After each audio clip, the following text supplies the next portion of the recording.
Abemos Sul-Americana. Opina Galo! Opina Galo! Galo! Fala pessoal, mais um Opina Galo, seu podcast semanal sobre o Clube Atlético Mineiro. E hoje nós vamos tratar os jogos da semana, né? Atlético e Ceará, Atlético e Zamora. E também vamos falar um pouquinho das especulações sobre técnicos, sobre reforços. E analisar o material que o Mauro César colocou no seu blog sobre as dívidas dos clubes. E a gente vai tentar opinar um pouco sobre essa dívida do Atlético, se ela é pagável ou não. Então vamos começar pelo jogo do Campeonato Brasileiro, né, em qual a gente começou o campeonato na liderança para a surpresa de todos nós atleticanos, né? O time realmente emplacou no campeonato e vamos destacar a partida de Atlético e Ceará. Ô Felipe, no jogo muito se falou, muito se comentou sobre alguns destaques individuais e entre eles eu falo nesse começo de campeonato do Guga, cara. O que você espera do Guga? O que ele já contribuiu até agora? Quais são as expectativas pro lateral direito do Atlético, meu caro? A expectativa é muito boa, né? O Guga é um bom lateral, né? É jovem ainda, promissor. Teve os melhores números da Série B foi dele. Acho que em geral, que eu tava vendo no Footstats, não só como lateral, mas em geral. Tem os melhores números no início do Campeonato Brasileiro. Um bom jogador, ofensivamente é um jogador muito habilidoso. Ele tem um belo cruzamento, ele consegue ter uma boa visão ali quando sobe. Tem um pouco de deficiência na parte defensiva, mas ele é novo ainda, né? Tem 20 anos, então tem muito a evoluir. É um lateral jovem, então é normal ele ter um pouco de dificuldade ali no setor útil. Ele até já falou, né, lá, quando chegou, tinha um pouco de dificuldade defensiva, mas isso é minimizado com o esquema, com uma proteção ali dos volantes. Isso aí acho que eu não vejo tanto problema assim, porque ofensivamente ele entrega muito. O Guga, ele sofreu um pouco de crítica da torcida, né? A torcida tava começando a chiar, mas depois desse jogo do Ceará aí, acho que não resta dúvidas da qualidade que o Guga é. Acho que, eu não sei por quanto tempo o Guga vai ficar aqui, né, porque lateral no mercado é escasso, então os clubes de fora vêm e levam mesmo. Vídeo o Emerson, que ficou pouco tempo, né, 6 meses. Então, como um lateral jovem, novo, e o Atlético vai querer recuperar o investimento, né, dele. Então, não sei por quanto tempo vamos ter ele aqui, mas enquanto tiver, ele vai ajudar muito. Ô Karine, além do Guga, também se comentou muito, até com o gol, né, a participação do Natan na partida, que tem entrado bem nos jogos, né, entrado atento e tudo. O que esperar do Natan também, que se cogita até renovar o empréstimo dele até o final do ano? Então, assim, eu realmente não lembro do Natan na época do Atlético Paranaense. Então, quando ele chegou aqui, pra mim foi um completo desconhecido. Pelo que falou, eu imaginava ele com camisa 10. Mas assim que ele começou a jogar, você via que ele não era aquele camisa 10 tipo Casares. Ele era, como explicar? Vocês acham que o Rafael Veiga faz o estilo mais Casares ou mais Natan? Pode falar, filho. Eu não consigo te falar assim, porque a gente viu do Natan até então. Eu acho que você fala Rafael Veiga e Casares. Não, tipo assim, o Casares não é mais aquele 10 que assistência e tudo. Diferente, por exemplo, ao Robinho que tá do outro lado. Ele não é um camisa 10, mas ele é um meia que ajuda na criação nessas coisas, não é? Então o Natan, que o pessoal imaginava ele mais como Casares, só que eu fico pensando se ele não parece mais assim, estilo Robinho e o Rafael Veiga. Eu não acho Rafael Veiga também um 10 assim do estilo Casares, sabe? Pra chegar ali e ficar dando assistência, ficar achando aquelas bolas assim maravilhosas. Era isso que eu tava perguntando. Vocês acham que Natan parece mais com qual tipo de jogador assim? Olha, o Casares, pra mim, é aquele cara, tipo assim, ele não é nem tanto camisa 10, assim, aquele camisa 10 clássico. Eu acho que até hoje no futebol não tem tanto. O Casares pra mim é mais aquele segundo atacante, sabe? O cara pra jogar ali atrás do centroavante, pode jogar também pela esquerda, mas o Casares ele tem muita habilidade, né? Então ele dá muita diferente, assistência. né? Ele tem muita habilidade. Diferente do Nathan. O Nathan não tem tanta habilidade assim que o Casares, mas é um cara bom pra jogar ali circulando, porque ele cadencia muito o jogo, né? A bola chega no pé, ele sabe o que fazer. O Veiga, numa transparência, acelerava mais o jogo também, né? Então acho que são 3 jogadores aí de 3 características diferentes, ao meu ver, né? Então o Nathan aproximaria mais do que o Robinho faz no Cruzeiro. Talvez. Não, eu acho que não. Eu acho que o Nathan, ele se encaixa mais no perfil de terceiro homem no meio. Vamos pegar o exemplo desse atual modelo do Atlético, 4-1-4-1. Dentro desse contexto, muito se utiliza o Luan como meia central ao lado do Elias. Na minha opinião, o Nathan rende mais do que o Luan naquela posição. Entendeu? Aquele cara que circula a bola, como o Felipe falou. Então, pra mim, ele não chega a ser o armador, mas também não chega a ser aquele volante. Ele fica entre essas duas funções. Ou seja, ele organiza o time. E como é parecido com o Elias, só que o Elias é um cara que infiltra, ele é um cara que passa. Acho que seria essa a diferença dos dois. Eu tava pensando pra explicar o que você espera do Nathan, você tinha que pelo menos entender qual seria a posição dele, assim, né? A característica dele. Tirando Elias, qual outro jogador brasileiro que aproxima dele, assim, em termos de característica? Entendeu o que eu quis dizer? Entendi. Mas assim, em termos da participação dele no jogo e em diante, o que você espera dele, o Carine? Eu gostei dele no jogo contra o Ceará. Ele, enquanto teve perna, né? Ele até falou na entrevista que o Rodrigo pegou e falou com ele pra pisar mais na área, não ficar tanto voltando pra tentar criar a jogada de trás, como que o Casares fazia na época do Largue, que ele ia buscar a bola lá entre os volantes pra poder levar. E que na hora que ele pisou na área, ele pegou e conseguiu fazer o gol. Não acho. Eu até concordo, assim, em prorrogar o empréstimo dele até o final do ano, sabe? Porque se você for parar pra pensar, vocês acham que o Galo vai conseguir trazer um outro meio, assim, que acrescente? Eu realmente não acredito muito nisso, não. Ainda mais se o Casares ficar. Eu realmente não acho que eles vão trazer outro meio. E se ficar só com Casares e Vinícius, custa nada, né? O Nathan já ficou aí esse tempo todo e ele também mostrou qualidade na época do Levi quando ele atuou de segundo volante. Não acho que ele é um 10 ali, um clássico pra ficar no meio, centralizado e ficar o tempo todo distribuindo o jogo. E também não acho que ele rende muito pelos lados. Teve uma época que o Largue colocou ele pelos lados. Também acho que ele não rende. Foi que nem você falou, acho que ele ali fazendo a função que o Luan tá fazendo junto com o Elias, poderia acrescentar assim, mais em qualidade. Tem um chute bom, ele deu alguns chutes bacanas no jogo. E acho que é isso, né? Entrando nesse mérito aí do trabalho do Atlético, Felipe, eu queria que você me destacasse, cara, qual que é o mérito do Rodrigo Santana, cara, nesse trabalho até o momento. Muito, né? Ele pegou basicamente nada, né, do trabalho anterior, conseguiu dar uma cara pro time em pouco tempo, praticamente aquela semana do Clássico, ele deu uma cara, conseguiu complicar o jogo com um time melhor, que era do rival na época. Nessas 3 rodadas do Brasileirão, a gente viu um time com um certo padrão, né, apesar dos alguns jogos não serem bons tecnicamente, mas o time teve um padrão de comportamento. Pra mim, eu vi nos 3 jogos o time mesmo padrão.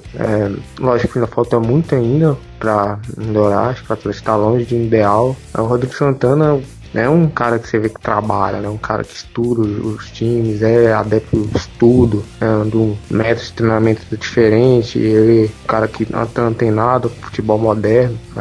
Acho que tem muito mérito dele nesses jogos do Atlético, né? Um treinador promissor, né? Como todo mundo fala.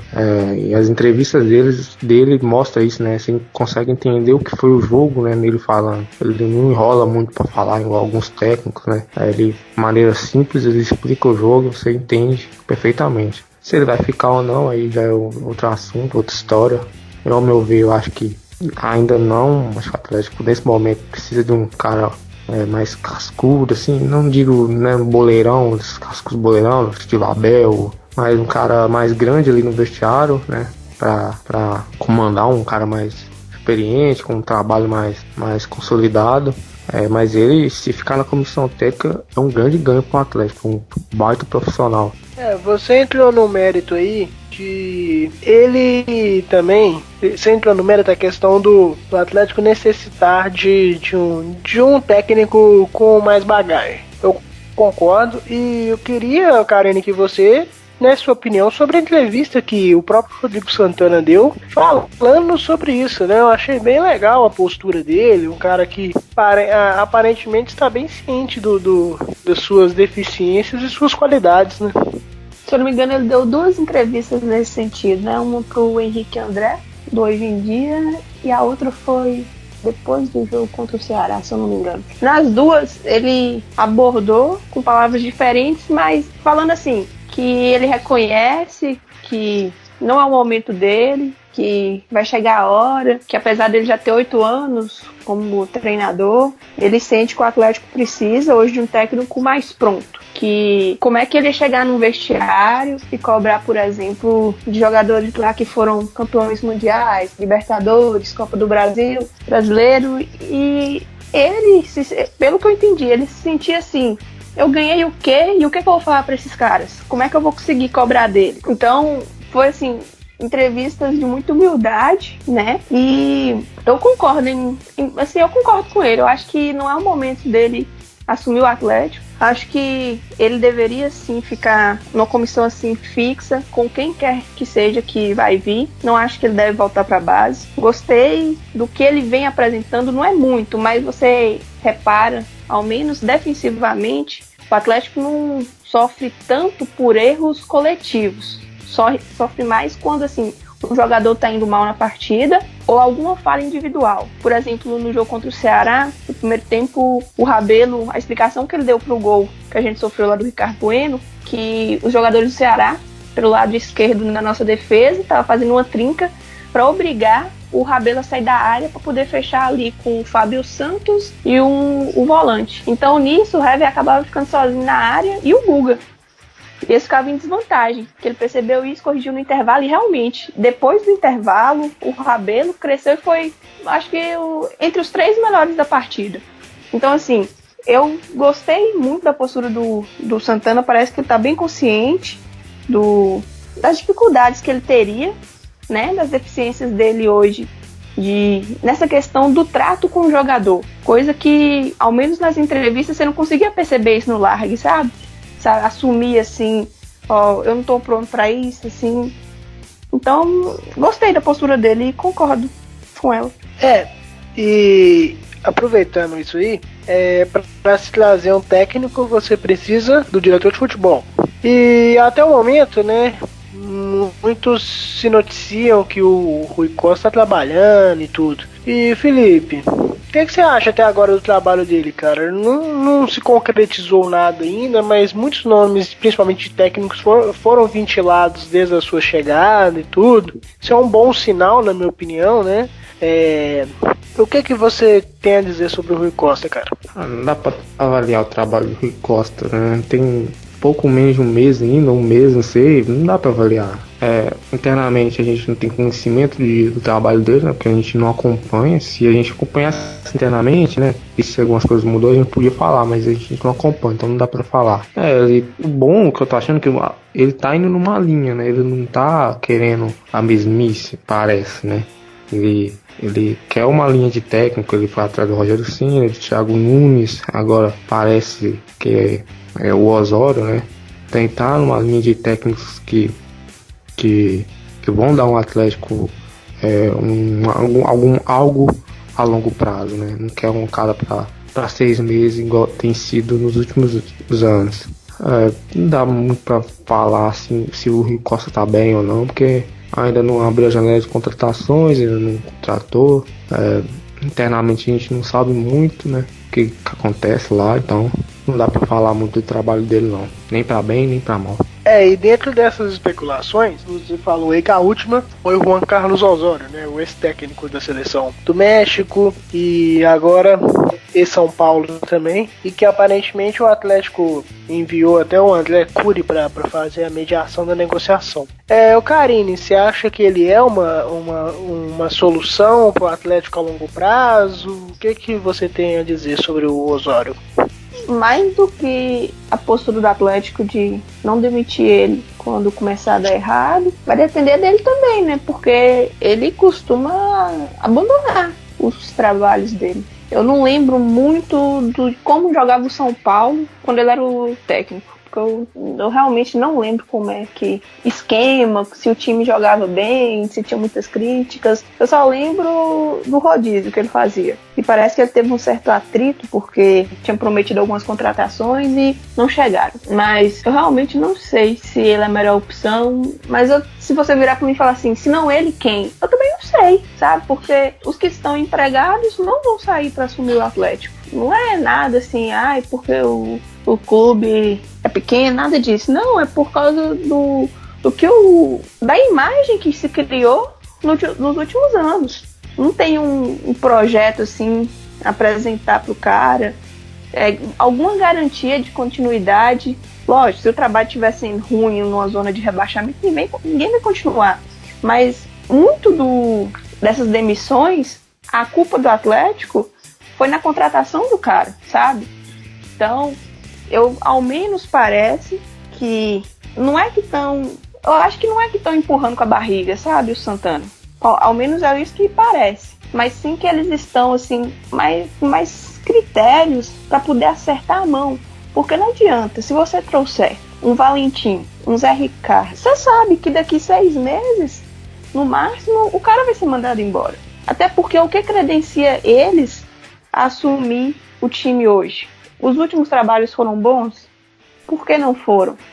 Então, assim, dentre os nomes disponíveis, o Osório é aquele que parece ter a maior aceitação por parte da torcida, mas eu realmente não consigo opinar muito pelo trabalho dele aqui no São Paulo. Lembro do Atlético Nacional, que ele montou a base do time campeão.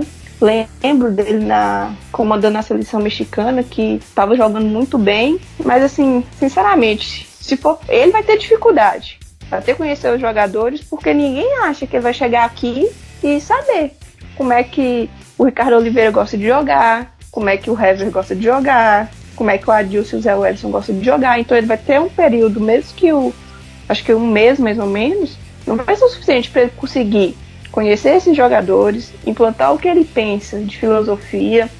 E mais do que isso, eu tinha visto uma reportagem que uma das coisas que estava deixando ele assim, com o pé atrás para assinar com o Atlético, é que ele não confiava muito nas promessas dos dirigentes brasileiros, que na época do São Paulo ele teve esse problema. Prometeram ele contratação, autonomia, uma série de coisas, e quando ele chegou aqui não teve. Então, assim, essa questão da contratação, eu realmente acho que pode pegar sim para ele, porque pensa, você vai chegar num clube que precisa de contratações e depois que ele assinar, se não trouxer elas. Então, mas assim, em termos de ser um técnico robusto, cascudo, que pode chegar assim dentro do vestiário e ter muito mais moral para cobrar e corrigir do que o Santana, sem sombra de dúvidas que ele é. Exatamente. E dentro do assunto Osório, eu quero fazer um paralelo aqui. O nosso amigo Paulo Azulay mandou a seguinte pergunta pra gente.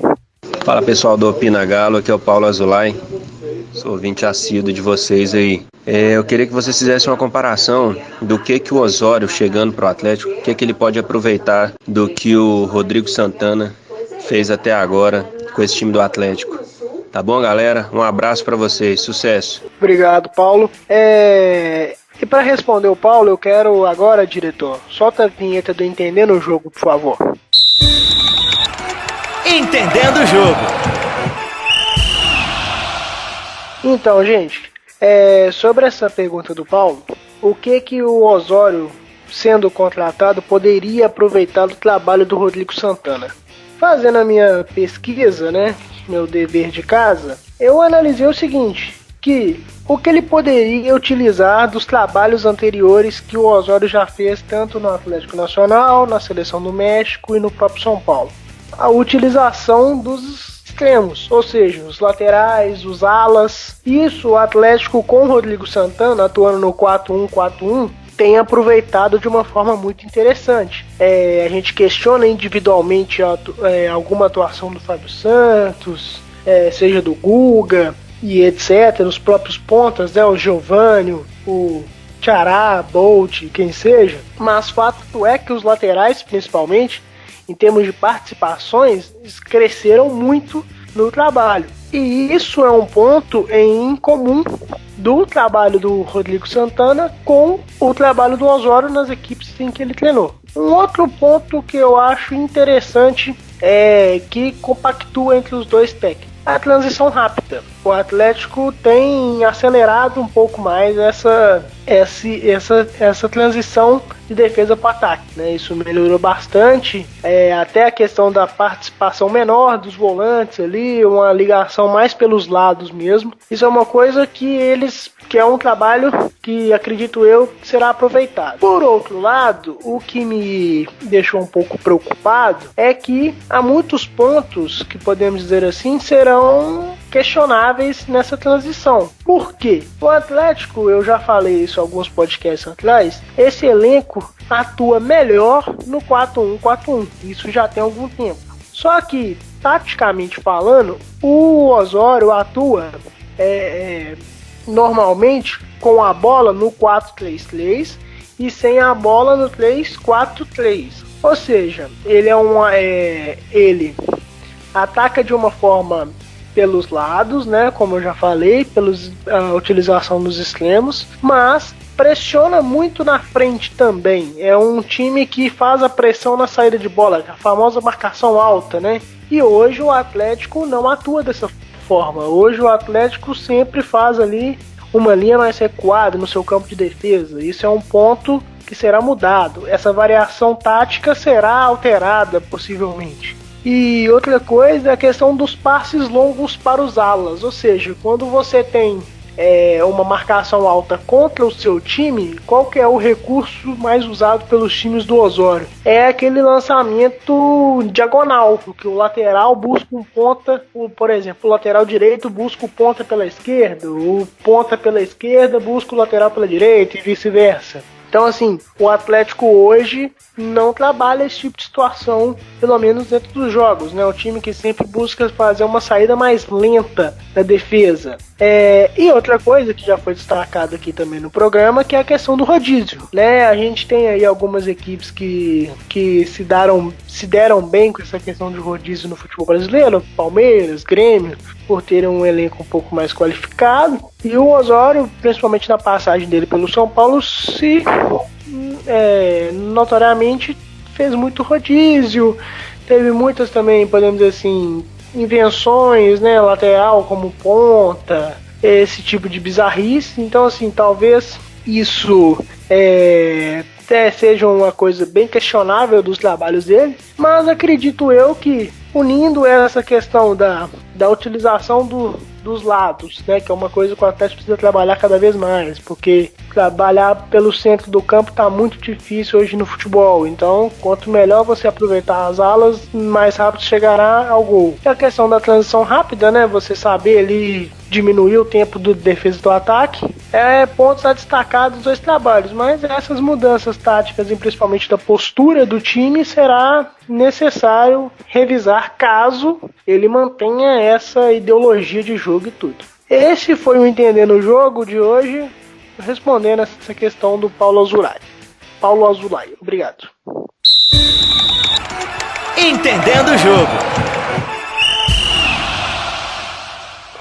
Pessoal, falar um pouco agora das especulações de sempre, né? Essa semana se noticiou o interesse do Atlético em Lucas Mineiro, volante do Vasco, que tem vínculo com a Chapecoense. Felipe, agrega? Não era que eu entenda a prioridade do Atlético de reforço no momento, né?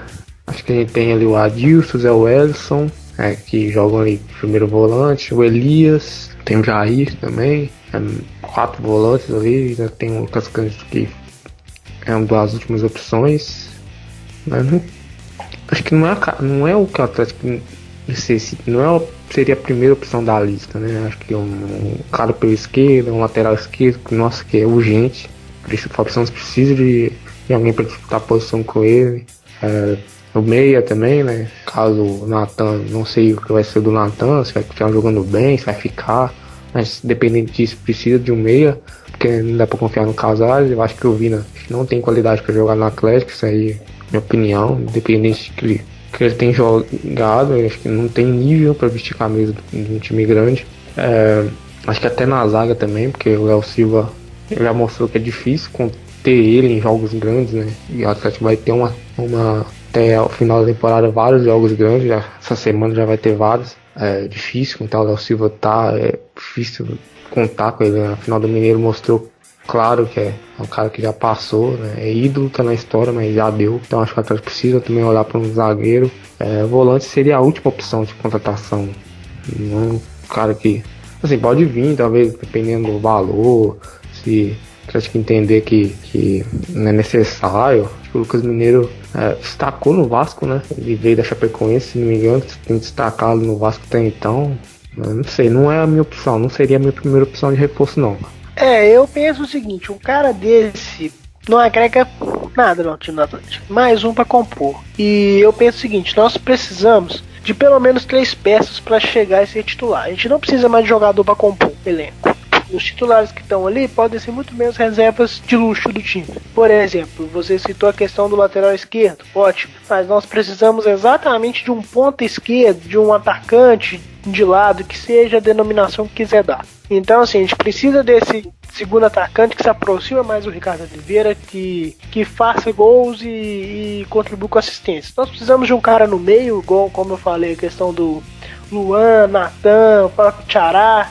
São jogadores que, dentro desse esquema, caso seja mantido, vão oscilar muito. Então precisamos de alguém que encaixe mais ali no meio de campo, junto com o Elias, né, para comandar esse meio de campo ali. E, cara, precisamos realmente de peças para resolver. E esse cara não vem para resolver. E não precisa mais inchar o elenco, não. Tem um monte de jogador aí que não tá agregando nada. Não precisamos de mais um, não. Sobre a Atlético Zamora, Karine, a gente não vamos fazer aproveitar as peças do elenco ali, dos jogadores que são considerados reservas, com exceção do Alejandro, que eu quero falar ali de uma forma separada. Quais seriam as peças pra gente aproveitar durante o ano ali? Quem a gente poderia já não contar mais? Eu gostei do Cleiton, tirando aquela hora ali no pênalti, que ele pulou muito antes, mas eu acho que não é uma coisa, talvez assim, nervosismo. Acho que é o primeiro jogo assim internacional dele no Libertadores, mesmo não valendo assim quase nada, porque valia a vaga na Sul-Americana, pode contar um pouco, mas ele foi bem seguro assim em algumas bolas. Teve aquela defesa no primeiro tempo, bem bonita, e bolas assim normais, você via que ele pegava com facilidade, que, não sei, gostei do Cleiton, gostei do Jair no meio. O Natan também, acho que não foi tão bem como foi contra o Ceará, mas foi bem. Agora, o Bolt, que junto com a Adilson, destoou pra mim. A Adilson, eu não sei explicar o que acontece com a Adilson, não. Antes, no final do contrato, tava comendo a bola. Naquela época que o Largue, que tava ele e Blanco fazendo a dupla, a Adilson tava jogando muita bola mesmo. Mas esse ano parece que ele anda com 2 kg de chumbo em cada perna, assim. O cara demora um ano para conseguir mover, ele parece lento, pesado. Eu realmente não gostei do Adilson. Na verdade, eu acho que não teve nenhum jogo depois que ele renovou o contrato que eu gostei. E o Bolt começou bem, só que vamos lembrar que ele estava jogando no Campeonato Mineiro. Tudo bem que ele estava jogando na equipe que era a reserva, mas talvez a gente avaliou, eu no caso, né, avaliei ele rápido demais. Eu achei que ele poderia agregar. Não achei que ele chegaria para ser titular, nem nada, não. Mas eu realmente, depois que ele voltou de lesão, os jogos dele foram muito ruins. Não foram pouco, não. Foram muito ruins. Então, assim, ele e o Adilson, para mim, foram destaques assim, mais negativos, mas não algo assim que não vai ser mais utilizado. E o Jair, juntamente com o Cleiton, além do Alejandro, foram os que mais me chamaram a atenção. Natan me chamou a atenção também. Acho que só eles 4 mesmo. E entrando aí no assunto Alejandro, ô Felipe, tá pedindo passagem, cara? Ah, tá, né? O Alejandro entrou nos Jogos do Campeonato Mineiro, fez gol. Entrou ontem e fez gol. Tá pedindo passagem, sim. É de começar a pensar no Alejandro aí. Ter mais minutos no time no Campeonato Brasileiro, né? O Ricardo Oliveira passa muito tempo sem fazer gol, né? Ele faz um gol aqui, fica 4, 5 jogos sem fazer, né? Apesar de ainda ter bons números, mas ainda fica muito tempo sem fazer gol. O Alejandro tá com estrela, né? Ele tá com faro de gol, então tem que aproveitar isso aí, colocar, dar mais minutos pro garoto. Acho que apesar de ainda ter muita deficiência ainda, mas é jovem, ainda pode evoluir. Quero ver o Leandro no time principal, assim. Acho que jogou mais no time reserva, no principal jogou pouco, mas tá pedindo passagem, sim, cara. Tem que colocar. Da casa, né? Então tem que estar no time aí contra o Palmeiras. E consequência dessa vitória do Atlético na Venezuela foi a classificação para a Sul-Americana. Aproveitando aí, Felipe, você que muitas vezes destacou essa competição, cara, o que esperar agora do Atlético na Sul-Americana? Cara, o que eu espero é o que o Atlético dê uma importância para a Sul-Americana, né? O que eu acho que vai acontecer é difícil, porque os jogos da Sul-Americana, na segunda fase, tá entre jogos difíceis no Campeonato Brasileiro, Copa do Brasil. Não sei se daqui a pouco eu vou pegar a tabela aqui e vou passar. Difícil, eu não sei o que o Atlético vai fazer. Se vai mesclar um time na Sul-Americana, depende muito do adversário também, né? Porque a gente vai cair, pode pegar um time mais fraco, ou pode pegar Corinthians, Fluminense, não depende do sorteio. Vamos ver, eu acho que eu não sei o que o Atlético vai fazer. Agora o que eu quero é que o Atlético dê uma importância para a Sul-Americana, que é um torneio que é palpável pra gente ganhar, né? Você vê vídeo Fluminense ano passado com um elenco limitadíssimo, lutando para não cair no brasileiro, chegou longe. O Bahia chegou longe, o Atlético Paranaense foi campeão, então é um torneio que dá a vaga na Libertadores, a vaga na final da Recopa, né? A Recopa a gente disputa a Recopa, disputa um torneio no Japão, né? Além do título que é super válido.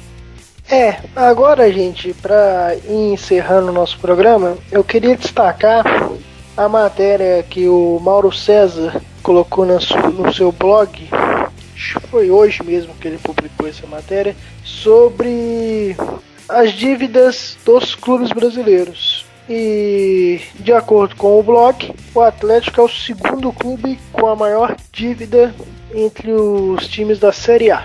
O que dizer disso, né? E eu quero só completar aqui que a matéria é o seguinte: é a dívida líquida. O que é a dívida líquida segundo o conteúdo da reportagem? A dívida líquida é basicamente o que o clube tem de débito com o que ele tem em conta corrente. Podemos dizer, fazendo um paralelo, se você tem conta de água e luz na sua casa que custa R$100, você tem na sua conta corrente 200, você vai pagar 100 e vai ter aí sobra de R$100 no seu bolso. A conta é basicamente essa, segundo a reportagem. E o valor, que é assustador, né, cara? Porque é um valor muito representativo, que é cerca de 583.509.000 reais. É o valor que o Atlético tem em débito no geral, porque segundo eles, né, são todas as contas que o clube deve, seja outras agremiações, seja banco, seja governo, tudo. Então, assim, fazendo um outro paralelo, né, muito se discute se o Atlético deve ou não vender a outra parte do Shop Diamond, que seria basicamente pelo mesmo valor de que se negociou a outra, né, cerca de 250 milhões e tudo. Para você ter uma ideia, isso é menos da metade do que o clube tem de dívida líquida. É surreal, né, cara? É uma coisa assustadora. O que esperar disso, Karine? Vocês acham que a dívida é pagável? Não, na minha opinião, não. Eu também acho que não. Com um adendo. Não é pagável pelo atual modelo de gestão do Atlético. Era isso que eu ia falar. Porque parece que nessa conta aí tá incluído os valores do Profut e alguns programas de renegociação das dívidas. Então, eu não sei o real valor que o Atlético deve no Profut, mas é uma conta que até então está sob controle, né? Eu acho que todo mês faz o pagamento e tudo. A dívida seria pagável se o Atlético mudasse o estilo de governança, entendeu? Mas se continuar levando as coisas como foi até hoje, não vai pagar nunca. Vai duplicar ela aí se não tomar cuidado, entendeu? Então, assim, é pra você ficar assustado com o valor. O Atlético é o segundo, só perde pro Botafogo.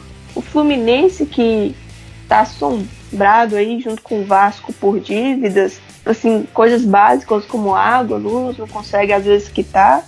E estão muito atrás do Atlético. Como o clube vai fazer para poder resolver isso? A gente sabe que o shopping está incluído, mas não vai ser suficiente. Então, assim, não adianta iludir, achar que essa conta aí não vai interferir em nada, em termos, assim, de time, por exemplo, que não vai interferir em nada no clube, porque daqui a uns tempos, se não mudar a governança do Atlético, não chegar alguém lá e falar assim, não, vamos profissionalizar aqui tudo, vamos fazer um plano que vá além das gestões, que independente de quem entrar para ser o presidente, tenha que seguir ele, não vai adiantar, vai chegar uma hora que o Atlético vai tornar inviável.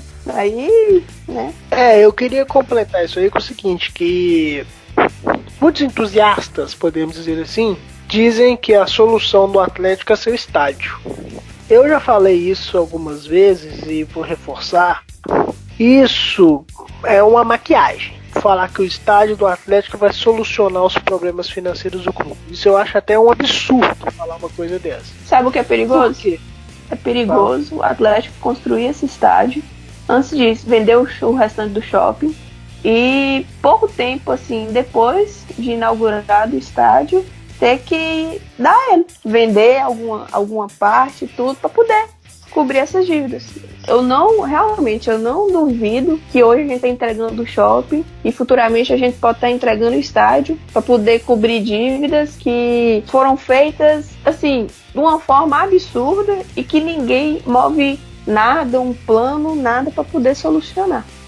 Porque acaba o seguinte, que nós não podemos cair na ilusão de que o estádio vai ser 100% do Atlético, né? Até eu e a Malu já falamos isso no especial da Arena MRV, porque tem muitas pessoas fortes dentro do conselho do Atlético interessadas no estádio por N motivos, que não é só ajudar o clube, porque todo mundo quer dinheiro, gente. São empresários, pessoas muito inteligentes. Então, assim, e outra, o estádio gera custo. Você tem um custo operacional do estádio, você tem um custo de construção do estádio.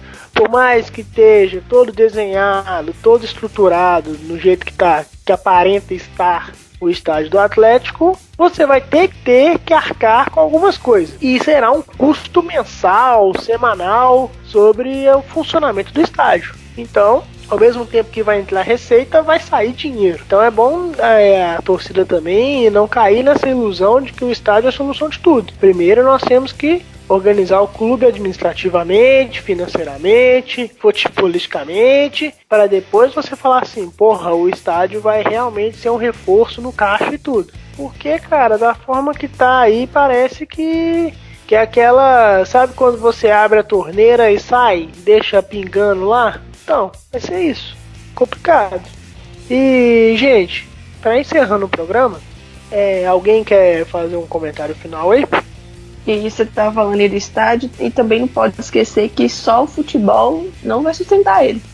Se a Arena do Palmeiras hoje é tão elogiada por ser a mais viável, não é porque o Palmeiras joga lá só, não. Eu acho que, se eu não me engano, lá no São Paulo é o estádio que mais comporta eventos, tanto que às vezes o Palmeiras tem que jogar no Pacaembu para poder ceder o estádio para outros tipos de eventos. E se você for parar para pensar, só no Campeonato Brasileiro são o quê? 19 rodadas em casa. Coloca aí o Mineiro, umas 6, 25. E as outras competições que não são certeza de quantas a gente tem, não sei se bate assim no mínimo uns 50 jogos por ano. E os outros dias do ano, o que é que vai acontecer? O estádio vai estar lá parado, mas não vai estar gerando um custo. Então não pode esquecer isso. Não adianta achar que só o futebol vai bastar, e não é bem assim. Exatamente. Felipe, quer completar aí, cara? Eu penso isso aí também que vocês falaram. Acho que o estádio, na minha opinião, ele tem a mudar um pouco o patamar do Atlético, mas para isso vai ter que a casa lá tem que estar arrumada, né? O clube não pode chegar lá com o estádio pronto nessa bagunça administrativamente. Tem que estar com a casa arrumada, com as dívidas equacionadas, para a gente poder colher os frutos do estádio. Assim como acontece com o Palmeiras, né? Palmeiras em 2000, vocês lembram? Em 2013, 2014, 2013 caiu para a Série B, 2014 quase caiu, né? Se não fosse ali o Santos ganhar a vitória, o Palmeiras tinha caído de novo para a Série B. O Palmeiras com o Paulo Nobre se organizou, né? O Paulo Nobre chegou lá, deu uma organizada na casa, meio que emprestou dinheiro, tirou o dinheiro do bolso, emprestou pro Palmeiras. O Palmeiras, quando teve seu estádio, tava com uma casa organizada. Então, muito se fala, o Palmeiras é muito por conta da Crefisa. Não, o Palmeiras tem um estádio que permite o Palmeiras estar numa condição boa. Então acho que sem a Crefisa ainda o Palmeiras ainda continuaria forte. É isso que eu espero do Atlético quando o estádio estiver pronto. Um clube organizado que vai colher muito bem os frutos do estádio. Que estádio próprio hoje acho que é o caminho para todos os clubes, né? Esse modelo antigo de estádio, jogar em estádio do governo, ou alugar estádio, para clube grande hoje não comporta mais. Então todos os clubes hoje buscam o seu estádio. Quem tem estádio está modernizando, né, o que já tem. Fiz na Europa, o Atlético de Madrid, o Tottenham, né, com estádios belíssimos, estádios novos. Então quem tem já está modernizando e quem não tem está construindo. Então esse é o caminho, todos os clubes brasileiros. Mas para isso, vocês falaram mesmo, a casa tem que estar organizada para chegar lá na frente e a gente colher os frutos do estádio. Exatamente. Então, gente, nós vamos encerrar o Opina Galo de hoje com a participação do Trax, né, que é um amigo nosso também, um ouvinte do podcast. Ele mandou sua contribuição, deu opinião sobre os acontecimentos do Atlético.